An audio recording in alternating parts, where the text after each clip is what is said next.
અમરેલીમાંથી શિક્ષણ જગતને શર્મસાર કરતી ઘટના સામે આવી છે। અમરેલીના કુકાવાવ રોડ પર આવેલ ભરતનગર શાળામાં નરાધમ શિક્ષકે ચાલુ શાળાએ દારૂના નશામાં ધોરણ 4માં ભણતી 2 બાળકીઓ સાથે દુષ્કર્મ ગુજાર્યું હતું, જેની ફરિયાદ નોંધાઈ છે। આ શાળામાં શિક્ષકમાં માત્ર મહેન્દ્ર કાવઠિયા જ છે અને અન્ય એક પ્રિન્સિપાલ છે। જે સમયે શાળામાં પ્રિન્સિપાલ રજા પર હતા તે સમયનો લાભ લઈ રિસેસમાં રૂમનો ઓરડો બંધ કરી તે એક બાળકી સાથે કુચેષ્ટા કરી રહ્યો હતો। આ શિક્ષક છેલ્લા 8 દિવસથી 2 બાળકી પર દુષ્કર્મ ગુજારી રહ્યો હતો। બાળકીએ સમગ્ર મામલે તેની માતાને વાત કરી હતી, જે બાદ બંને બાળકીઓને શાળાએ મોકલવામાં આવી અને જ્યારે એ કુચેષ્ટા કરી રહ્યો હતો ત્યારે વાલીઓ ત્યાં પહોંચી ગયા હતા અને આ શિક્ષકને રંગે હાથ ઝડપી પાડ્યો હતો। બાદમાં પોલીસને બોલાવી તેના હવાલે કરાયો હતો। આ મામલે શિક્ષક સામે ગુનો નોંધવા પ્રક્રિયા શરૂ કરાઈ છે। Bureau report CN24 news.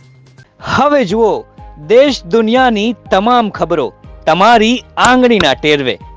ઉઠાવો મોબાઈલ અને Google Play Store પરથી ડાઉનલોડ કરો અમારી CN24 ન્યૂઝ મોબાઈલ એપ।